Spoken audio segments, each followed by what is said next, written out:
Présentation des personnages. Lou. Elle a 22 ans. Elle étudie la photographie. Suzy. C'est une camarade de classe et une amie de Lou. Anne. C'est la mère de Lou. Elle est professeure d'anglais. Pierre. C'est le père de Lou. Il travaille dans une compagnie d'assurance. Mei. Elle est chinoise, elle habite à Hong Kong et elle est guide touristique.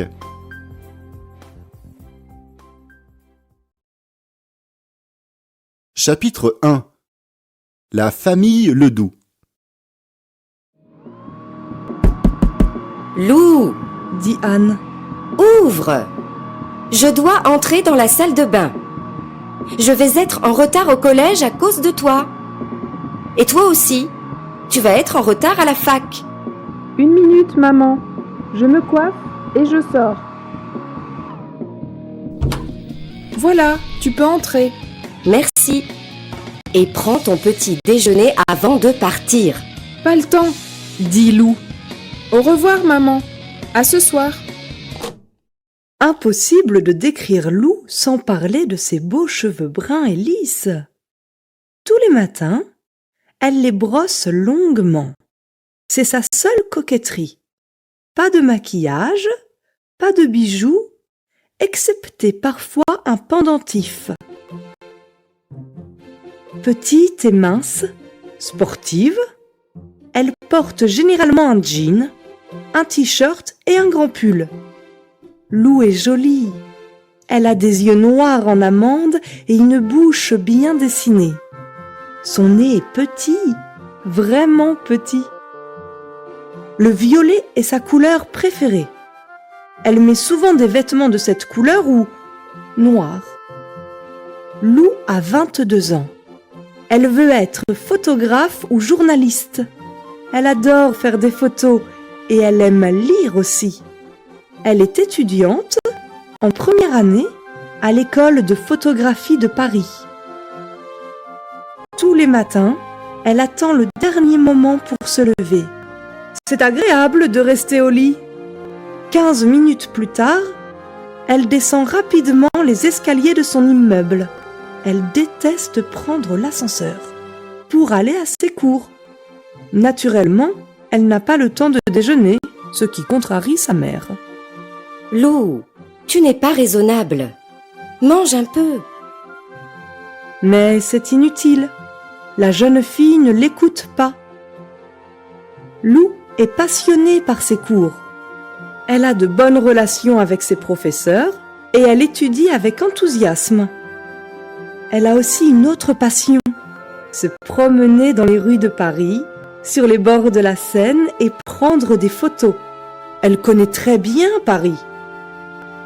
La famille Ledoux a un grand appartement dans le 17e arrondissement, derrière le parc Monceau.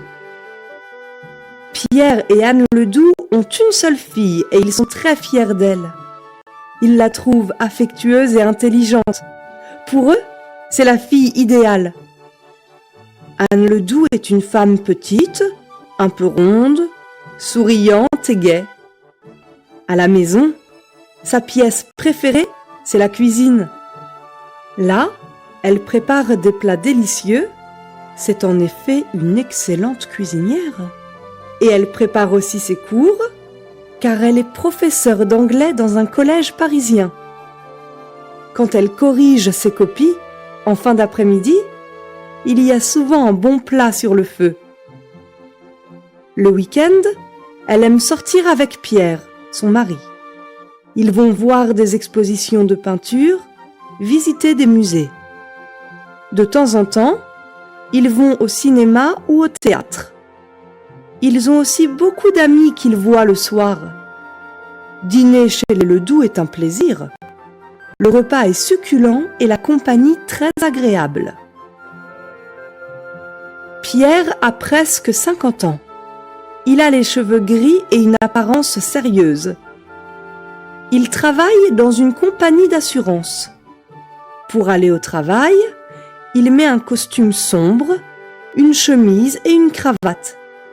Il paraît alors plus sérieux et plus vieux. Pierre travaille beaucoup. Le soir, quand il rentre à la maison, il aime retrouver Anne et Lou et parler avec elles, ou regarder un film à la télévision. Le week-end, Pierre est un autre homme. Il abandonne son style sévère pour des vêtements décontractés. Tôt le matin, il va faire une longue promenade dans le quartier. Quand il revient, il achète toujours des croissants et du pain pour le petit déjeuner de ses femmes. Chez les Ledoux, c'est une habitude, le petit déjeuner du week-end. Pour Lou aussi. De la cuisine, Pierre annonce « Le petit déjeuner est prêt. Je vous attends. Café, pain, croissant, beurre et confiture.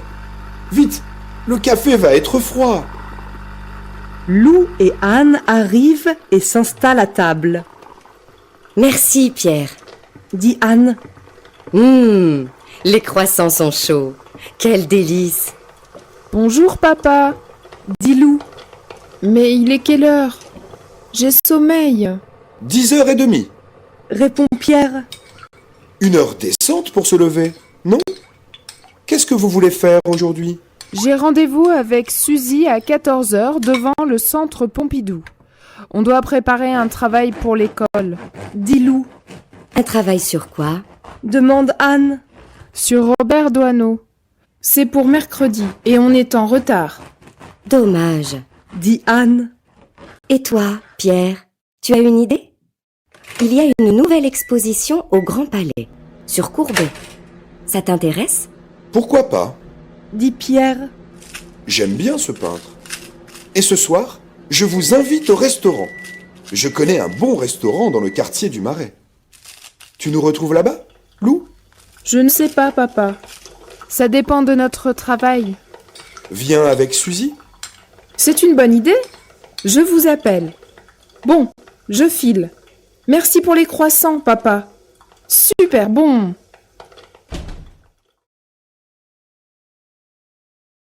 Chapitre 2. Lou. Il fait beau, un peu frais. Lou attend Suzy à la terrasse du café Beaubourg, situé face au centre Georges Pompidou. Le serveur arrive. Vous désirez, mademoiselle? Demande-t-il. Un café, s'il vous plaît. Non, un thé vert. Corrige-t-elle. Très bien. Dit-il. Lou sort de son sac son appareil photo. Un groupe de musiciens joue devant le café. Les gens s'arrêtent pour écouter. Lou voit un couple d'amoureux. Ils sont beaux. Elle prend une photo. Clic-clac. Actuellement, Lou n'a pas de petit ami. Avant, oui, Léon. Mais c'est fini. Maintenant, elle est libre. Elle voit ses amis. Elle va où elle veut, quand elle veut. Elle pense un instant à Léon. Ils sont tous les deux si différents. Lui, il est passionné par l'informatique, Internet, les programmes et les jeux interactifs. Elle, ça ne l'intéresse pas. Elle aime la nature, les promenades, la photo. Elle n'a pas envie de vivre en couple. Pas maintenant. Elle se sent bien chez elle avec ses parents. Alors, c'est vraiment fini avec Léon. Un rayon de soleil passe entre les feuilles. Encore une jolie photo. Clic-clac. Le serveur revient. Voilà votre thé, mademoiselle. Oh, vous faites des photos? C'est beau Paris, hein? Vous venez d'où? Du Japon? Vous parlez bien français. Non, je suis française. Répond Lou d'un ton sec. C'est combien? 3,20 €. Voilà. Merci. Dit le serveur. Lou n'aime pas qu'on lui demande d'où elle vient. Son histoire lui appartient, à elle seule et à ses parents. Paris, 1986. Pierre et Anne sont mariés depuis 5 ans. Pierre a 31 ans et Anne 28 ans. Ils travaillent tous les deux Ils habitent un joli appartement dans Paris et ils ont une vie agréable. L'été, ils voyagent à l'étranger. Ils passent souvent leurs vacances en Asie. Le week-end, Pierre dessine, Anne cuisine. Ils sont bien ensemble. Ils ont tout pour être heureux. Tout? Non, ils n'ont pas d'enfants. Un jour, ils prennent la décision d'adopter un enfant. Ils commencent à s'informer et comprennent vite que ce n'est pas facile d'adopter un bébé. Ils entrent en contact avec une association et un matin, après des mois de démarches administratives, de coups de téléphone, de lettres et d'entrevues, ils vont à l'aéroport chercher une petite fille d'origine chinoise, de père et de mère inconnus, Lou. Quand ils prennent le bébé dans les bras, ils sont fous de joie. Elle a 6 mois, elle est petite et paraît fragile. Ses yeux sont extraordinaires, noirs, très vifs. Ses cheveux aussi. Au bras, elle a une pièce chinoise trouée et attachée à un fil rouge. Le seul souvenir de l'histoire de Lou avant sa vie chez les Ledoux. Lou grandit. C'est une adorable petite fille.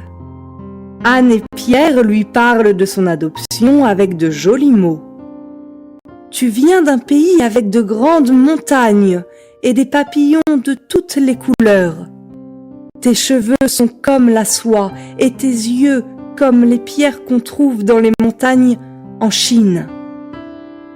Lou sait que ses parents ne sont pas ses parents biologiques, mais elle les aime énormément, peut-être à cause de cela.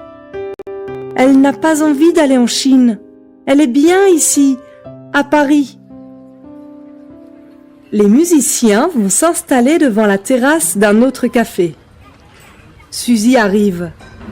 Bonjour Lou, Dit-elle. excuse-moi, je suis en retard. Impossible de trouver un bus. Salut Suzy. Répond Lou. Pas grave, il fait beau. Tu prends quelque chose? Oui, un café, s'il vous plaît. Dit Suzy au serveur.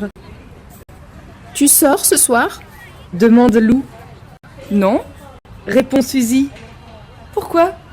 Mes parents t'invitent à dîner. Tu es d'accord? Le serveur revient et dit. Et voilà votre café, mademoiselle. Ça fait 2,50 €. Suzy remercie et dit à Lou. C'est gentil, mais je ne veux pas vous déranger. Allez, viens. Insiste Lou. Ils vont être très contents. Je les appelle pour dire que tu acceptes. D'accord, Dit Suzy. je bois mon café et on va à la bibliothèque. On a du travail. À propos, la semaine prochaine, ma cousine Charlotte vient à Paris. Elle a 12 ans et, pour la première fois, elle vient sans ses parents. Elle veut absolument aller sur les bateaux-mouches. Tu nous accompagnes? Pourquoi pas? Répond Lou. C'est une bonne occasion de faire des photos. J'adore les ponts et la Seine au printemps. Bon, on y va. Chapitre 3. May. Bonjour May, Dit Marie. j'ai un voyage pour toi. La semaine prochaine, tu pars à Paris pour 4 jours. Tu vas accompagner un groupe de touristes. Départ de l'aéroport jeudi 15 mai à 23h25. Vous voyagez sur Air France. C'est un vol direct. Vous arrivez à Paris vendredi à 6h20 à l'aéroport Charles de Gaulle. L'aéroport Charles de Gaulle. Retour lundi 19 à 23h15. Les chambres sont réservées à l'hôtel Concorde. La réservation est au nom de HK Tour. Je termine le programme et je te donne ça demain. D'accord? Formidable. Répond May. J'adore aller à Paris. Merci Marie. Oui, je sais. Dit Marie. Tu parles français, donc les voyages en France sont pour toi. Normal, non? Ah, Sonia, Tu pars pour Londres à la fin de la semaine. Bon, dit May. à demain. Encore merci. Marie, tu es un amour. May travaille dans une agence de voyage à Hong Kong. Elle voyage dans le monde entier, mais ses destinations préférées sont les pays européens. En particulier la France parce qu'elle parle très bien français. Pourquoi parle-t-elle français? Parce que sa tante Alice est française. Alice, c'est la femme de son oncle John ou Yao, son prénom chinois, le frère de sa mère. Ils sont mariés depuis 25 ans. Ils ont 2 enfants, Laura, 15 ans, et Peter, 18 ans. May habite avec eux pratiquement depuis sa naissance. Yao a une histoire compliquée. Chinois de Chine populaire, il vient d'une famille très pauvre du Yunnan. À l'âge de 18 ans, il part travailler à Hong Kong. Là, il exerce différents petits métiers pour vivre. Coursier, vendeur de journaux. Il apprend l'anglais et il entre enfin au journal South China Morning Post comme journaliste. Peu après, il rencontre Alice qui est professeure de français à l'université de Hong Kong. Yao, qui maintenant s'appelle John, est seul, comme Alice. Ils se voient souvent et un jour, ils décident de se marier. 2 ans après, John apprend que sa sœur va très mal. Son mari l'a abandonnée, elle et ses 2 filles jumelles de 3 mois. Elle est seule, sans argent, et ne peut pas élever ses filles. La pauvre mère, désespérée, décide de confier une de ses filles à Yao. John et Alice acceptent immédiatement. May va donc vivre chez son oncle et sa tante à Hong Kong. Elle se sent vite très bien dans sa nouvelle famille. Elle va à l'école française, puis elle entre à l'université où elle fait des études de tourisme. Aujourd'hui, elle a 22 ans et elle travaille à Hong Kong Tour comme guide touristique. Elle habite encore avec Alice, John et ses 2 cousins. Dans la famille, tout le monde parle le français, l'anglais et le cantonais. May connaît son histoire. Elle va de temps en temps voir sa mère en Chine. Elle garde, comme un trésor, le petit fil rouge avec la pièce chinoise trouée, l'amulette donnée par sa mère au moment de la séparation. Parfois, le soir, elle le regarde et elle pense à la vie difficile de sa mère dans ce village pauvre du Yunnan. Elle pense aussi avec tristesse à sa sœur jumelle, morte peu après son départ. Et elle se dit qu'elle a beaucoup de chance de vivre à Hong Kong. Ici, la vie est facile. John et Alice sont très affectueux avec elle. Et elle a d'excellentes relations avec Peter et Laura. Elle les considère comme son frère et sa sœur. Vendredi 16 mai, 8 heures du matin. May arrive à la réception de l'hôtel Concorde. Bonjour, Dit-elle, je suis May So. J'arrive de l'aéroport avec un groupe de 15 touristes. Je travaille pour l'agence Hong Kong Tour. Vous avez des réservations pour nous? Oui, en effet. répond la réceptionniste. Nous avons une réservation pour 6 chambres doubles et 3 chambres simples. Vous avez les passeports? Je vais remplir les fiches de vos clients. Vous êtes sûrement fatigué? Moi, non. Répond May. Mais je pense que mes clients veulent se reposer. Le voyage est long et fatigant. Quelles sont nos chambres? Vous avez les chambres 507 à 512 et les chambres 519 à 521. Elles sont au 5e étage. Voici les clés. Merci. Dit May. Elle va chercher ses clients qui l'attendent dans le hall et les conduit aux chambres. Je vous propose de nous retrouver à 10h30 pour le petit déjeuner. Ça va? La salle de restaurant est au 6e étage. Tout le monde paraît satisfait, excepté Madame Lee. Sa valise n'est pas dans sa chambre, mais dans le hall. Madame Lee a toujours des problèmes. Elle n'aime pas le repas servi dans l'avion, elle ne peut pas dormir, elle a mal à la tête, elle a soif. C'est une cliente un peu difficile. Heureusement, il y a une seule Madame Lee dans le groupe. À 10h30, le groupe se trouve à l'entrée de la salle de restaurant. Madame Lee est la première devant la porte. « J'ai faim !» s'exclame-t-elle. Le buffet offre beaucoup de choses délicieuses. Croissants et pain au chocolat, fruits, jambon, fromage, œufs, confiture. Les clients de May sont contents. Ils vont s'installer aux tables avec une assiette bien pleine. Naturellement, il y a un petit problème avec Madame Lee. May, je ne comprends pas. Il n'y a pas de soupe ni de raviolis. Madame Lee, nous sommes à Paris, pas à Hong Kong. Lui répond May avec un aimable sourire. Ici, pour le petit déjeuner, il n'y a pas de raviolis, pas de soupe. Quand on voyage, il faut un peu changer ses habitudes. Prenez ces brioches ou ces croissants. Ils paraissent délicieux.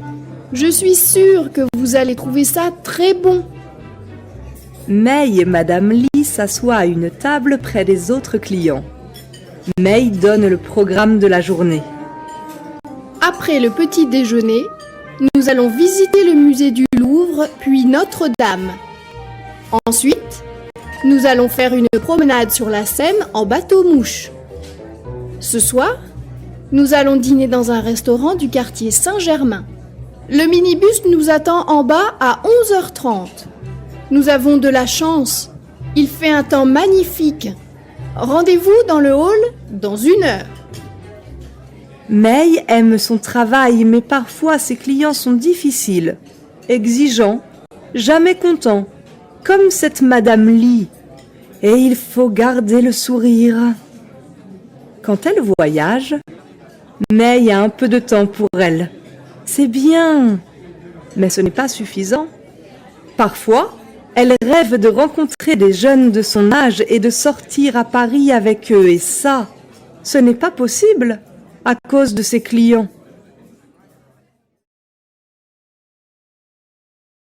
Chapitre 4. La rencontre.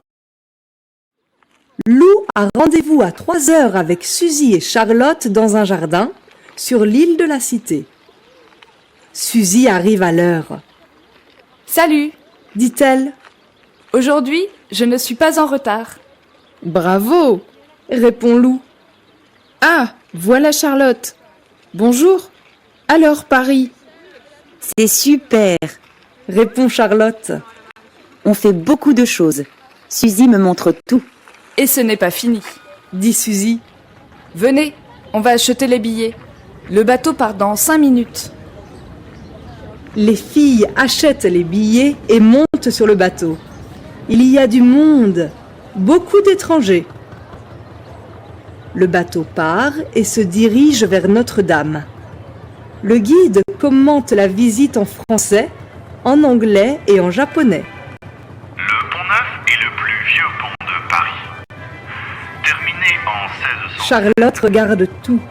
Les immeubles, les ponts, les bateaux. Suzy et Lou parlent à côté d'elle. « Tu vas à la fête de Laurent, samedi soir ?» demande Suzy. « Je ne sais pas, » répond Lou. « Les examens arrivent et j'ai du travail. »« Je sais, » dit Suzy. « Mais c'est son anniversaire et il invite plein de copains. On va s'amuser, c'est sûr. »« Bon, je vais réfléchir, » dit Lou.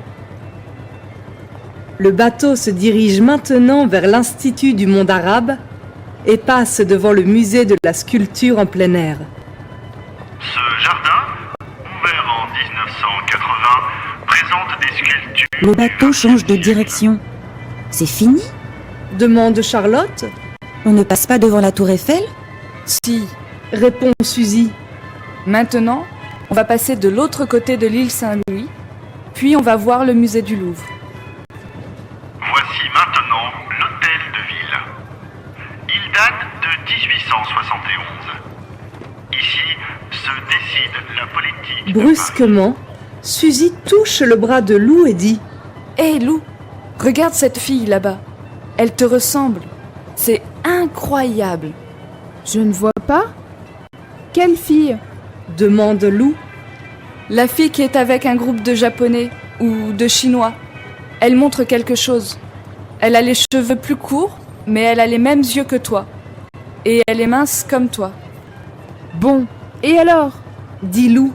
C'est une Chinoise en vacances à Paris. C'est normal au printemps. Elle te ressemble énormément. Insiste Suzy. C'est incroyable. Va te mettre à côté d'elle. Je vais faire une photo. Passe-moi ton appareil. Parfois, je ne te comprends pas. Répond Lou. Mais bon, d'accord. On fait une photo. Lou, un peu gênée, se dirige vers le groupe de touristes asiatiques et elle se met à côté de la jeune fille. Suzy prend la photo. Les cheveux de Lou volent dans le visage de sa voisine. Lou s'excuse et elle se regarde. Les touristes sont surpris et ils disent quelque chose, mais Lou ne comprend pas. Les deux jeunes femmes se regardent à nouveau. Elles aussi sont surprises. Et, brusquement, elles se mettent à rire. Clic-clac! Suzy prend une autre photo. Mêmes yeux rieurs, même sourire. Vous êtes en vacances ici? Demande la jeune femme. Non, Répond Lou. j'habite ici. Et vous? Moi, je suis guide. J'accompagne un groupe de touristes de Hong Kong. Vous êtes originaire de Chine? Oui, Répond Lou. mais ma famille habite ici et je ne connais pas la Chine. C'est amusant. Dit la jeune femme. Quand je vous regarde, j'ai l'impression de vous connaître. Dit Lou. Ma copine dit qu'on se ressemble. C'est peut-être à cause de ça. Vous restez longtemps à Paris? 3 jours seulement. Votre français est excellent. Dit Lou. C'est une longue histoire. Je ne peux pas la raconter maintenant. Une autre fois peut-être. Suzy écoute la conversation des deux jeunes femmes. Vous êtes libre samedi soir? Demande-t-elle à la jeune chinoise. On va à une fête. Vous voulez venir avec nous? Lou accompagné de son sosie. Ça va être amusant, non? Bonne idée. Dit Lou. Venez. Ainsi, on va pouvoir bavarder un peu. Et vous allez rencontrer nos amis. Peut-être. Répond la jeune guide. Donnez-moi votre numéro de portable. Je vais vous appeler. Je m'appelle May. Et vous? Moi, c'est Lou. Mon portable, c'est le 06 54 33 94 21. Vous m'appelez? Promis. Répond May. À bientôt. Au revoir. Dit Lou. Et peut-être à samedi. Et voici la grande dame de fer, construite par Gustave Eiffel pour l'exposition universelle de 18. Peu après, la promenade en bateau se termine. Suzy, Charlotte et Lou se séparent. Au revoir, les filles. Bonne soirée. Dit Lou. Bonsoir, maman. Dit Lou quand elle arrive chez elle. Ça va? Oui. Répond Anne. Alors, ta journée? Bonne? Excellente. Je veux te montrer une photo. Regarde. Anne regarde et dit. Cette fille te ressemble énormément. Qui est-ce? Elle s'appelle May. Répond Lou. Elle est guide touristique. Elle me ressemble, tu trouves? Oui. Répond Anne. Et c'est surprenant. Lou va se regarder dans la glace, son appareil photo à la main. C'est vrai, il y a quelque chose de similaire entre nous deux. C'est étrange.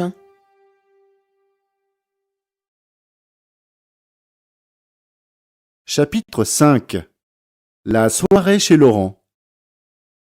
Ma chérie, demande Anne à sa fille. qu'est-ce que tu fais ce soir? Ton père et moi, nous allons au cinéma. Tu viens avec nous? Non, Répond Lou. je sors. Laurent fait une petite fête. C'est son anniversaire. Des copains de l'école et Suzy vont venir. Parfait. Dit Anne. Je suis contente pour toi. Amuse-toi bien. Lou va se préparer. Elle met un jean noir, un pull violet et, au cou, sa petite pièce chinoise. Elle brosse ses longs cheveux et fait une tresse. Ce soir, Lou ressemble à une jeune chinoise. Elle a un cadeau pour Laurent, le dernier CD de Raphaël. Ses chansons sont sympas et ils aiment bien tous les deux ce chanteur. Laurent et elle ont beaucoup de goûts communs et ils se retrouvent souvent pour bavarder, se promener, aller au cinéma. Ce sont de très bons amis. Peut-être qu'un jour... Bonne soirée, maman, dit Lou quand elle part, À toi aussi, ma chérie. répond Anne. Il fait bon ce soir et Lou décide d'aller à pied chez Laurent. Quand elle arrive chez lui, quelques invités sont là, Salut Lou. dit Laurent. Oh, mais tu es magnifique ce soir. Normal. C'est ton anniversaire. Répond Lou. Tiens, c'est pour toi. Elle lui donne son cadeau. Merci Lou. Bonsoir la miss. Très chinoise ce soir. Dit Suzy à Lou. May vient, c'est pour ça? Peut-être. Répond Lou. On va voir. Vous voulez un verre de vin blanc, les filles? Propose Laurent, D'accord. disent-elles, et elles vont au buffet. Là, elles retrouvent des amis de l'école et parlent avec eux. Laurent met une chanson de Bob Marley. Suzy danse avec un grand garçon de l'école. La soirée est agréable. Lou se met aussi à danser. Elle oublie le travail, les dossiers, les examens. Elle s'amuse, elle sourit. À un moment, Laurent vient et lui dit « Lou, une de tes amies, ou peut-être ta cousine, est là. Elle est charmante, comme toi. Ah, May, je suis contente de te voir. dit Lou. Voici Laurent et Suzy que tu connais. Viens manger quelque chose. Je n'ai pas faim, Répond May. mais je vais boire un verre. Moi aussi, je suis contente de te voir. Lou se penche un peu pour servir un verre à May. Oh, Dit May. j'ai le même pendentif que toi. C'est un souvenir. Ah oui? Mon pendentif est aussi un souvenir. Répond Lou, pensive. Il vient de Chine, de mes premiers mois là-bas. Mais pour moi, tout ça est un mystère. Viens, on va s'asseoir sur le sofa pour bavarder. Une fois installée, May dit C'est étrange. Tu sais, Lou, mon pendentif vient de ma mère. Je l'ai depuis ma naissance. Ma mère, et May raconte son histoire. Sa famille très pauvre, la naissance des sœurs jumelles, le départ du père, la décision de la mère, se séparer d'une de ses filles, la mort de sa sœur jumelle peu après son départ pour Hong Kong, la vie chez son oncle et sa tante. L'histoire de May est longue et les deux filles ne voient pas le temps passer. De temps en temps, quelqu'un vient les voir, Alors, les filles, dit Laurent, vous venez danser? Une minute! dit Lou. Nous avons plein de choses à nous dire. Ensuite, Lou raconte ce qu'elle sait sur son adoption, c'est-à-dire peu de choses. Elle vient de Chine et c'est tout. Puis elle parle de sa vie à Paris, de sa famille. Voilà le gâteau. Annonce Suzy, Venez, Laurent va souffler les bougies. On arrive. dit Lou. Le salon est dans le noir. La sœur de Laurent arrive avec le gâteau et ses 23 bougies. Joyeux anniversaire, Joyeux anniversaire, joyeux anniversaire Laurent, joyeux anniversaire. Laurent souffle et éteint toutes les bougies. Tout le monde applaudit. Lou propose de couper le gâteau et May sert les invités. Laurent s'occupe du champagne. Le gâteau au chocolat fait maison est délicieux. May et Lou s'installent près de la fenêtre pour manger le dessert. La vue est belle. On voit un peu l'Arc de Triomphe. Ton histoire est magnifique, Dit Lou. mais elle m'intrigue. Ton pendentif vient de ta mère.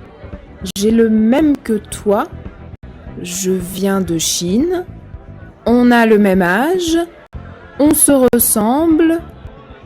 Les deux jeunes filles cessent un moment de parler. Elles réfléchissent. Brusquement, Lou demande « Ta sœur, elle est morte? Tu es sûre ?» Oui, répond May. pourquoi cette question? Non, ce n'est pas possible. Tu penses que tu es, peut-être, ma sœur? Non, Répond Lou. c'est une idée absurde. Je vais bientôt aller en Chine voir ma mère. Dit May. Je vais parler avec elle. Elle est toujours très triste quand elle parle de ce moment de sa vie. Elle est aussi très évasive et un peu mystérieuse. C'est sans doute normal. C'est un souvenir très douloureux pour elle. Tout ça est incroyable. Dit Lou. Cette histoire me perturbe. Viens, allons danser. Puis elle ajoute Dis, tu as une photo de ta mère? Oui, Répond May. c'est une photo récente de maman, de cette année. Lou regarde la photo. Une femme est debout devant une rivière. Au loin, de hautes montagnes. Lou observe le visage de la femme. 40 ans, un peu ronde, les yeux vifs, très noirs en amande. Le nez petit et bien dessiné, des cheveux très noirs. Elle porte un pantalon bleu et un pull rouge comme les paysannes. Elle est encore jeune, Dit Lou. tu lui ressembles beaucoup. Vous avez les mêmes yeux et le même nez. Tu lui ressembles aussi. Dit May. Tout ça est troublant. Viens, on va danser. Il est 1h du matin. Tout le monde part. May et Lou se donnent leurs adresses e-mail et se séparent.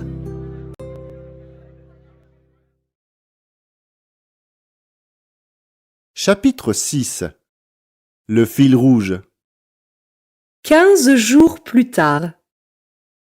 Après ses cours au collège, Anne va faire des courses puis elle rentre chez elle.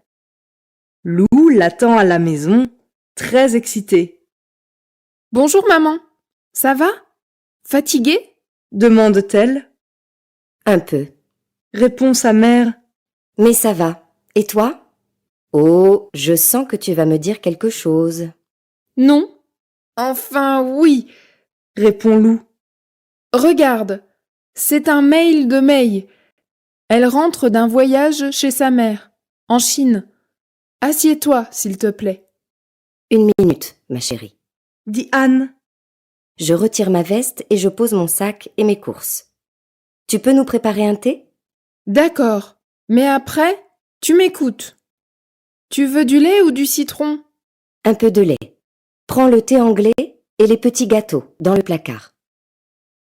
5 minutes plus tard, Anne et Lou sont assises devant une tasse de thé et mangent des gâteaux. C'est agréable, un bon thé. Alors, qu'est-ce que tu veux me dire? Ça va maintenant? Tu peux m'écouter? Demande Lou. Donc, dans son mail, May dit que je suis peut-être sa sœur. Incroyable, non? En réalité, sa jumelle n'est pas morte. Voilà toute l'histoire. Après le départ de May, sa mère reste seule avec le second bébé. Elle n'a pas d'argent et elle part travailler en ville, dans une usine. Le bébé passe ses journées dans une garderie. La mère travaille beaucoup et voit très peu son bébé. Elle comprend qu'elle ne peut pas s'occuper seule de sa fille et elle prend une terrible décision. Elle l'abandonne dans un orphelinat. Très triste, elle continue son travail, mais tous les soirs, elle pense à sa fille et pleure. Fatiguée, déprimée, elle décide de rentrer dans son village. Là, elle travaille à nouveau la terre. Les semaines passent. Elle pense tous les jours à sa fille. Elle ne peut pas vivre sans elle. Elle décide d'aller la chercher, mais quand elle arrive à l'orphelinat, le bébé n'est pas là. Il a une nouvelle famille. Elle cherche désespérément où il est, mais en vain. Madame Ledoux écoute sa fille avec une grande attention. Elle la laisse parler sans l'interrompre. Ses mains tremblent un peu et pour dissimuler son émotion, elle joue avec sa tasse. Elle est maintenant très blanche. Ses yeux sont pleins de larmes. Elle pense à l'arrivée de Lou, à ses premiers jours avec Pierre et elle, à leur immense joie. 22 ans ensemble. Tout à coup, elle a peur de perdre Lou, leur fille chérie. « Maman, ça ne va pas ?» demande Lou. « Tu es très pâle. C'est magnifique, non, de retrouver en même temps sa sœur et sa mère ?» Quand elle dit ces derniers mots, Lou comprend immédiatement la peine de sa mère. « Mais ma maman, c'est toi !» s'exclame-t-elle. « C'est toi, pour toujours !» Oh, maman, il ne faut pas être triste. J'ai une sœur, et je la connais. C'est génial, non? Et surtout, ce n'est pas triste. Lou, ma chérie, dit Anne. Tu as raison, mais je suis si bouleversée par cette nouvelle. Lou prend sa mère dans ses bras et elles pleurent ensemble d'émotion. Ce soir, Pierre n'est pas là. Il est en Suisse pour son travail. Anne et Lou passent la soirée à regarder l'album de photos qui date de l'arrivée de Lou à Paris. Anne commente les photos puis parle à Lou de tous les moments heureux passés avec elle. Août. Lou va passer 3 semaines de vacances à Hong Kong, chez John et Alice. Elle retrouve May avec joie et elle découvre sa ville qui est superbe. 1 semaine après son arrivée, elles prennent toutes les deux un avion pour la Chine, destination Guilin, l'aéroport qui est près du village de la mère de May. Imaginez la joie de cette paysanne quand elle retrouve sa 2e fille et l'émotion de Lou quand elle connaît enfin sa mère chinoise. Cette femme pauvre et seule qui, à un moment très difficile de sa vie, a donné à ses filles un talisman, une petite pièce trouée attachée à un fil rouge, pour les protéger à jamais.